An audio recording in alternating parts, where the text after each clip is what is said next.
Have you seen the little monster with piercing pink eyes? What would you do if you had? Run away in fear or take a closer look? Have I got a tale for you? Welcome to Bobbywood Storytime.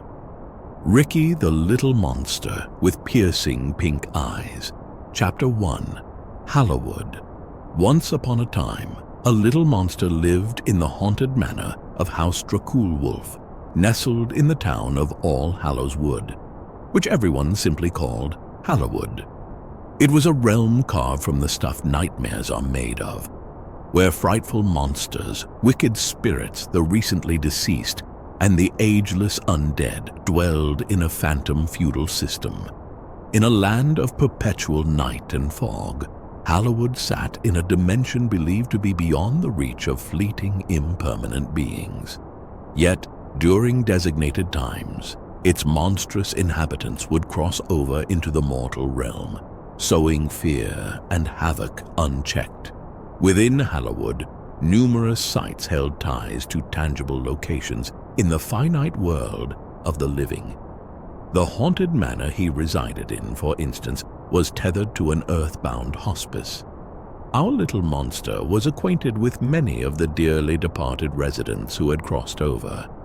They regaled him with stories of their hauntings, tales filled with exquisite terror and chilling splendor. These ghostly spirits varied in age and appeared in a spectrum ranging from youthful to elderly. Those who carried the spirit of their inner child throughout life and into twilight years until death emerged as apparitions bearing a youthful essence and appearance. Indeed, they were the true virtuosos of Hallowwood. The venerable monarch of this haunted town, King Houdonite du Shade, was a great horned owl cloaked in darkly camouflaged plumage. He towered 8 feet tall and boasted an impressive 20-foot wingspan, befitting his majestic presence. Of his origins, little is known, save that he was cursed with some manner of immortality. Only after this did he descend upon Hallowwood, boldly declaring his intentions to rid the town of those who would sabotage the throne. A campaign promise he would carry out most distinctly aimed at the witches. For nigh on 200 years, he ruled over Hallowwood's sundry subjects. The king's time, though, was drawing to a close. The unique crown on his brow, which was, in truth, the fusion of 2 crowns, for he had no mate to adorn with the second, shimmered with an inviting aura amid new political intrigue. 4 noble families are vying for the throne, each endeavoring to conjure enough votes to ascend the Majesty's esteemed bench. The preeminent contending family, already exalted as royalty within the confines of their paranormal pyramid, which stood as a testament to their unmatched power and opulence, comprises mummies led by King Tutankhamun. This famed pharaoh is familiarly known as Mummy Tut among the monsters of Hallowwood, a title bestowed in gracious deference to Anubis, the jackal-headed Egyptian deity of mummification, who until his regrettable and rather humiliating defeat in the prior election by King Denite du Shade, had reigned supreme. Following this unexpected turn of events, Anubis retreated to the ethereal realm whence he came, ruling there and pondering why he had ever bothered with such a trifling town. In his stead, he appointed Mummy Tut to govern the phantasmal pyramid looming at the edge of Hallowwood and its resident mummies. Thus, Mummy Tut and his mummified kin find themselves all wrapped up, not merely in the finest of linens, but also in unbridled aspirations for the throne. Part 2. A Crummy Mummy. Now, Mummy Tut has, owing to a specific unsavory incident, earned himself a rather less dignified moniker, Tummy the Mummy. This refers to a rather rapacious venture he once undertook some centuries past. Alas, his duplicitous endeavor was soon unmasked and widely decried as a pyramid scheme, which swiftly became the talk of Hallowwood, Monsters far and wide still bear a grudge, having been beguiled into relinquishing their best photographs by his cunning ploy. Allow me, dear listener, to elucidate. In Hollywood, all monsters maintain photo albums teeming with images sourced from the mortal realm. Through these photographs, monsters chose where to haunt and whom to spook or otherwise menace. To enter the mortal realm, a monster need only fix their gaze upon a chosen photograph and with an act reminiscent of a fervent wish, recite the incantation: mischief, menace, mayhem, with ill intent to haunt them. And as if by magic, voila, the monster is spirited away to its desired location. For a timely return to Hollywood, the creature need only ponder on its cherished homeland and deliver a shuddering fright, all in one go. This was rather fortunate for our little monster, for he harbored no lofty ambitions of a high horror count. A single solitary scare was, he believed, quite sufficient. And now, dear listener, you may grasp the profound significance of these photographs, which double as a unique form of currency. The higher the potential for a scare a photo offers, the more it's worth. And, as logic would dictate, monsters boasting a substantial horror count are held in the highest regard among the denizens of Hollywood. Mummy Tut, an astute teen, was exceedingly shrewd. His clever ruse for boosting his horror count was predicated on the seemingly generous offer of an inexhaustible supply of photographs. He urged monsters to ascend to the rank of Monstar by achieving level 1. To reach this esteemed level, one had to provide Mummy Tut with 10 high-caliber photographs from the mortal realm. In return, the benevolent pharaoh would part with 15 images from his vast collection. And so, these ambitious monsters were encouraged to enlist their fellow creatures further and achieve higher levels, thus perpetuating the cycle. To the casual observer, the pharaoh's willingness to part with more photographs than he acquired seemed a testament to his generosity. But it was all a scam. His true objective? To ensure that every photograph in Hollywood underwent a rigorous quality assessment. By retaining the crème de la crème of the collected photos and redistributing the lesser ones, Mummy Tut ensured he had a collection most likely to deliver potent frights. In his eyes, handing over 15 mediocre pictures in exchange for 10 exceptional ones was a mere act of liquidation. However, a loose thread tends to reveal itself even in the most intricate tapestries of sordid schemes, and Dr. Frankenstein, the esteemed tabulator of horror counts in Hollywood, noticed such a thread. He observed that Mummy Tut's horror count was notably higher than the average of the general populace. The glaring disparity caught his analytical attention, and the doctor tugged at this telltale thread, unraveling the devious conspiracy. King the Night du Shade dispatched his Praetorian Guard of royal ravens to secretly penetrate the pharaoh's pyramid and recover his ill-gotten gains. Mummy Tut was then, on account of his insatiable appetite for Hollywood's best photographs, called Tummy the Mummy, and his kin, though they might have been unwitting accomplices, found themselves ostracized by their fellow monsters for centuries. To this day, behind their backs, a common phrase uttered was, "Be wary, never place one's trust in a crummy mummy." The little monster, bearing no grudge for bygones, always showed them kindness and often assisted in adjusting their wrappings whenever the occasion called. He almost offered Mummy Tut a catchy campaign maxim to use in the upcoming election. "Don't be a dummy, vote for a mummy," out of his innate altruism, but thought better of it as his house is also in the running, and a conflict of interest would be best avoided. Part 3. The Black Bayou. Another family, strikingly distinct in character from the mummies, is that of the creatures of the Black Bayou. This reptilian lineage, reminiscent of theropod dinosaurs from the Mesozoic era, boasts a deep camaraderie with the alligators of the Louisiana bayou. They harbor a particular affection for gumbo and the lilting tunes of jazz.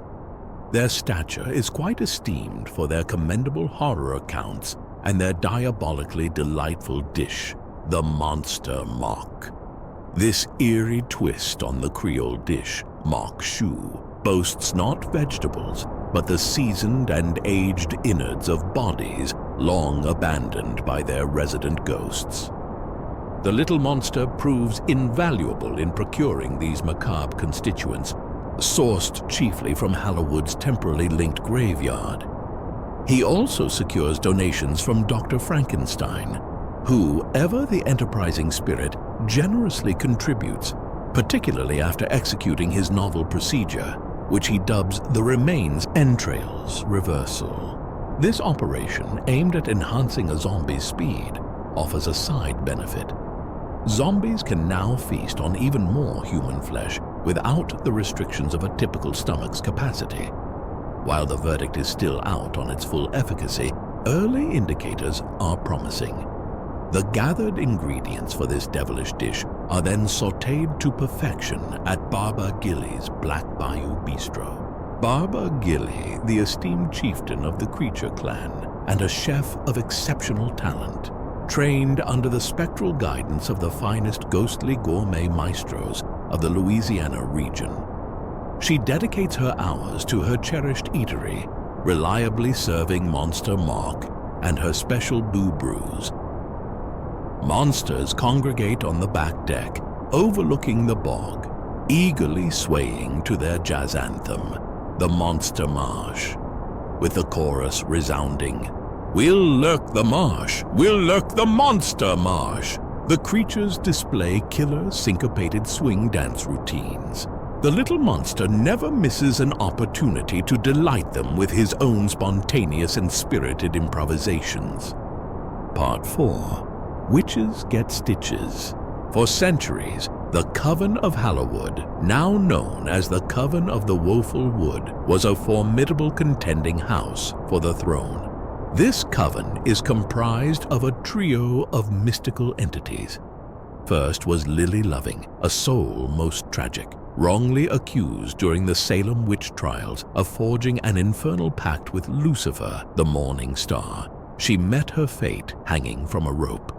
She was a lost soul before journeying to Hallowwood, where she found solace with two formidable Greek mages, Circe and Medea, renowned for their vast magical prowess. Circe had a unique gift, the ability to transform mortals into beasts. Whispered tales suggest that modern werewolves trace their lineage to those she once turned into wolves, a claim the lady of House Draculwolf, with her proud lichen heritage, vehemently dismisses as rubbish.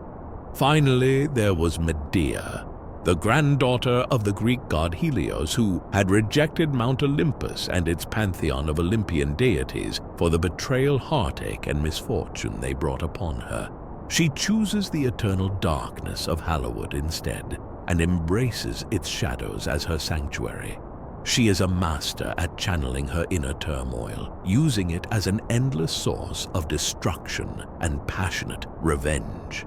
Guided in the arcane dark arts by the Greek mages, Lily Loving blossomed into a force of her own. Imbued with newfound otherworldly abilities, she established the Coven of Hallowwood, a twisted rope chain of obsidian fashioned like a noose hung around her neck, a melancholic symbol of the world that never loved her. With pride, the Coven embraced the title of Witch, vowing to exact nocturnal vengeance on the cruel and unjust mortal realm that had so wronged Lily, their beloved kindred spirit. This sacred charge of the Coven bound them together in unity and purpose. Thus, Lily Loving became henceforth known as Sister Lily, and her kin as Sister Circe and Sister Medea. The visionary Sister Lily conceived the iconic attire worn on the anniversary of her mortal demise on the 31st of October. It was an ensemble that future witches would emulate, Glorious pointed, wide-brimmed hats sat atop their wicked heads, and black robes flowed about them, their hems adorned with ancient runes of a deep crimson color. As Hallowwood's sole dark coven, they donned these garments every Halloween in solemn remembrance of the intolerable cruelty inflicted upon dear Sister Lily by the mortal realm. A serendipitous incident led to the adoption of broomsticks as their trademark method of transport. As Sister Lily attempted a spell to cast upon her broom, intending it to oversee her chores, the enchanted broomstick broke free. Without warning, it shot skyward with Sister Lily atop and blazed across a brilliant blood moon like a bat out of hell. The ordeal bestowed upon her such a delightful exhilaration that she implored her sisters to partake in the sensation, and thus the humble broomstick was adopted as the official mode of conveyance for the coven. An impressive unholy trinity to behold indeed, yet support for this coven is swiftly sidelined and dismissed without hesitation. Votes in their favor incinerated, as was the audacious creature daring to brandish such a ballot. Following the previous most disreputable election, marred by their underhanded dealings, the coven found themselves exiled to the dense expanses of the woeful wood, situated at the very fringes of Hallowwood. King de Knight du Shade, incensed by their attempt to bewitch the masses and thereby pilfer the crown, proclaimed them traitors. The witches, ever insistent upon their innocence, regarded their punishment as egregiously severe, casting a curious eye towards the mummies, who, despite their most scandalous faux pas, were spared such rigorous retribution. In truth, the king would have dealt with the mummies most severely for their indiscretions, yet considering their close association with Anubis, they posed a potential challenge should they choose to retaliate. Thus, in his wisdom, he permitted the town to merely ostracize them, thereby diminishing their stature within the monster community. His guileful argument to the witches was that while a crummy mummy, His Majesty couldn't resist a petty slight, might have deceived the monsters. He never stripped them of their free will, rendering the coven's transgressions unforgivable. They are forever forbidden from Hallowwood, for fear their beguiling charms may once again take hold. Yet monsters must not dwell in fear, for to harbor such trepidation is most taboo, and witches scarcely cross their minds anymore. Part 5. House Dracul Wolf. The little monster's parents of the esteemed House Dracul Wolf were also contenders for the new king and queen of Hallowwood titles. As the new in vogue couple, having only been wed for the past 100 years, their images graced the pages of the terror tabloids routinely. His father was none other than the famed vampire Dracula, at least as far as anyone knows, and they addressed him as such. As for his true origins, however, well, that is another story entirely, and so as the de facto Dracula of Hallowwood, one could very well imagine his delight at the prospect of ascending from a mere count to Your Royal Highness. After Dracula's previous tumultuous love affair with his cabal of concubines, he formally ended the relationships, deciding to focus on himself and discover his true desires. That's when he met the striking and ferocious Wolf Lady of London. She was a lesser-known monster, but still, one does know what a werewolf is, and better yet, knows to fear one. She was quite fond of strong, resilient women of the mortal realm, and eagerly devoured any news about them. She quickly adopted their fashion and style sensibilities, incorporating them into her own persona. The Wolf Lady wore a tailored skirt suit and coiffed her hair into a sleek, meticulously shaped helmet style.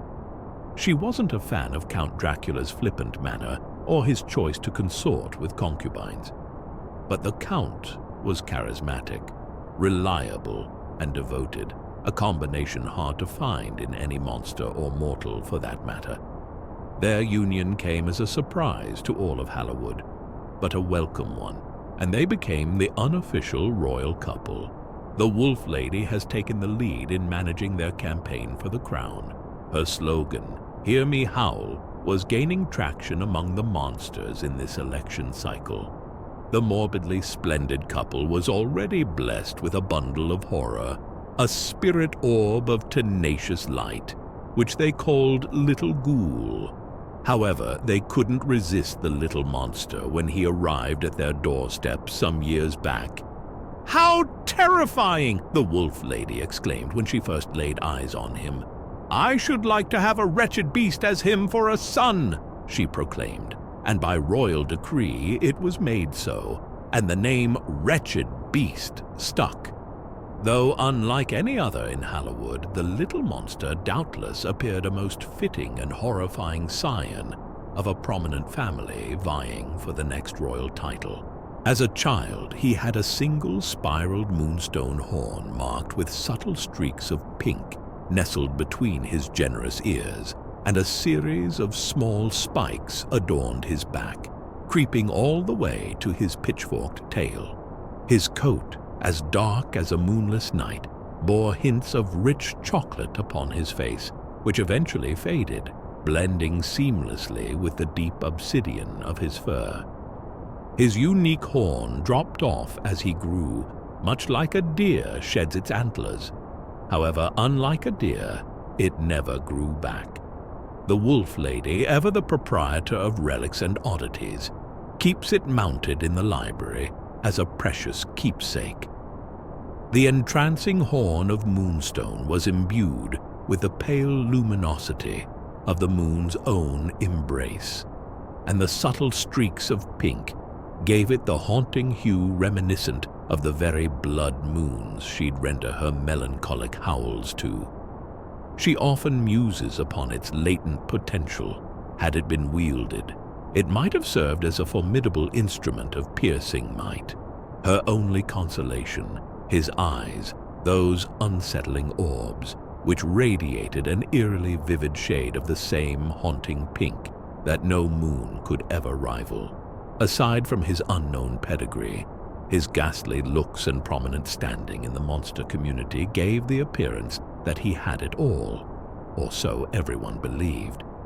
Everyone but the little monster, for he felt profoundly different from the others in Hollywood.